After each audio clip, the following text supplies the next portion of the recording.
online no ye. Oforiata has no intention of returning. One e ka say Ora Martin Pegbu and e ka say just Oforiata can finance minister waka ho. O say adwibie ni ntim so opeso ma. Africa bridge. Aya asem o. Ntia no ho asem enso ewa ha. I mean be we foreign affairs minister. Foreign Affairs Minister orders probe into death of Ghanaian students in Latvia. Yeah. I didn't buy it. Yeah. I see a bushon to say, and you know, man. And see, Foreign Affairs Minister Samuel Kuji to a black one. I see a new should move from okay. And some non one thing. And see who assem Badwam.com. And also a war now for Riata High top US lawyers to fight the Camino. Tiano so Badwam.com. Sansam so a war. That's a main tears here. Say, why hire top lawyers? Say, T defeated top lawyers, Nana. Because I'm not obvious. Obvious, yes. Over me and for lawyers who we are seeing now. Say I dance here kitani modra. E fa lawyer be fa. What dance mode wa dance mode. If you for the Bokata et was the daily gist the Bokata ADM. Ose Mahama keeps NDC guessing as Fifi Kwete mosquito rejects third term bid.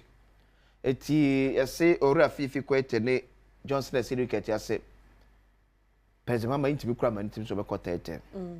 Come see the car no. Intimi kura man tim krofo de sa ansem nam e bi say A+ mo no. Omunya sa de no. Oh okay. Na President Mama kan kire obi ase opeso kwata third. Odi ne mre awie no akogye na home. So no se ne ni wo ne kua so no. Enya de ketua. To ora Fifi Kwete say e kama Ghana ni bia say President Mama kan ba bia da.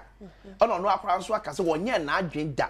Say obekọ tete eto mo ye sa no omo enyai ex-MMDC's chase government for unpaid end of service benefit it wona assume ye na nando dan kwaku fara apreso no HM say wakonje sika no afia che afia ba wana afia ba so free power afia ba free power 7 January yes 2025 afia ba say a che dodo sra ban Sabain pa sabain to adamo and fama wom. The daily gist I don't know. Daily graphic. Yoko smashes online scam in Ghana, UK. Recovers $15.19 million. They say Yoko phone when you abra man 4 years scam. Yeah, nkwan ye bu abrofo. O edu mo so abrofo na so bu pa. Omo bu ye nso. Na amafo nya sa this justification say and abrofo ne be fa ye go ni ko no musisi ye na afi na enso ye ni ate ye je de kakra ka de aba Mr. Munyai sa abrofo na fa bibia mo ye no mo kotrase na ye kana ye nya de na no kabrani nko ho nyina ye tintirim and also na is a great war afi no de ya santima gold na ba we first poyando so it's a great war na abrofo me fa ye gold ko e no 100 years afi no de so je say ye nyai ye na omo aye scam no enya de papa e bi nto de nto no onti ase enya de papa ba ye nyime ye ni na ho nso apart from a mobile phone also crofo bu crofo wo so unim se obi frey and kwasi hey crofo te dem e hehye ne emu the way nipa no be fra wa ase din say on say true caller no ne ade nti odi nyina beba obetumi abo odi nyina afra maami obatan say ne ba ye dem say insure ba Panama say ne ti abo ama moje enyuno no and school was school one fasika ma omo hwa akra no na say how na the school be no so at least we do no call hospital ka ba na parent me say enyenya me pa na ne ma delay ya nka 25 or the call yes or the ten wo boa okoye ne de ntima anka oya je say ne ba ne yare okay enti like any fa wo sa no I say oh I don't also was very smart yeah obi am na na obia ya chiwa oho be chiro mesro ya chiwa musu so engage safo nipa no nim no oka ne ma bi atwa no so because sometimes ya no will redo agent to where na fa say the more no be say question na wo yi ano e dey fa na I don't be craft fra sister ni o London oh I don't put it so majai because ya che wo mo nti o majai no but oh yeah I was say da bena ba ko frɛ me da bena odi sika no na sika bay e wa no kate no mom yenye careful scammers na doso yenye careful pa. Yeah, to IMF approved $385 million for Ghana. It's the last tranche of money no and so $385 million. IMF comedy my said a pameno ecoy and Daily Graphic Adom. The Ghanaian Times pre-Xmas sales, commodity prices decline, but traders complain of low patronage. It's the Ghanaian Times one man yes one year phobia was and correct.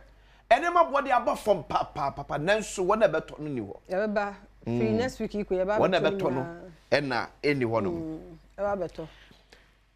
State Honest Alex Daddy tomorrow with Osaji for Dr. Kwame Nkrumah Diaspora Award. Okay. Ghana to receive additional $385 million ECF fifth tranche. It's the IMF scan neto su enum and so eba. The Ghanaian Times enonom. Ye me famo ho. Phone lines okay. Phone lines no na ye de hihye Bronya de na ye de mamu no. Ti 0302211701 702703704. Also for our headline every 0302211701 702703704. Yeah, chill. Okay, at the Daily Guide and so man say Ghana statistics say Ghana mabunu be say 1.3 million. Any you my. 1.3 million. So school or more kwabo.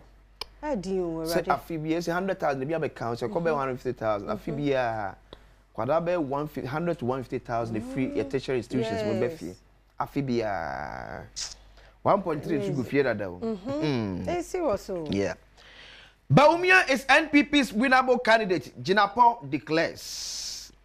Oforiata Akore extradition request transmitted to US. Attorney General can say yes. Say can Oforiata say no air question free US abroach memo abano. You don't cut a seminar. Yeah, temper for your eduma. Ede ama womo. Man for the publisher Ewina Kejua Embrebem. The Ghanaian publisher Ensu Eniem. Yeah, for Adams say. Adams. Aye. Okay, Kejua about. Yem fan one sana yem komra. Adams no pay yem watch mu official pa Badwam TV Badwam so. Me di so minister. Eda se papa pa. Adawo ma yentie we. Me pa cho de me kan say na ofa ko si ka say yen susu nka sa abrofo na be sisi e ko ni ade. Na andi se broni bi na ti America ho na bia wa bu bibini bi wa hasi ya antinke be betima kwachi na firi ho de na baga na ha be di na asema na anti o fa kwesim pe lawyer bi na se wo be frɛ no so de ne be ba ho no abecheche sa asem no mama ye wa ya te Ghana bibini ti ha no wa ye bibi na o mu firi ho abeche ne wa hasi de ne ko ho akodi na asem no de broni bi so ye bibini bi sa ye betima kofa na firi America ho de na baga na ha be di na asema o fa kwesim pe lawyer bi no mi sa no mama ya that's it pa you come and make cause that can to us right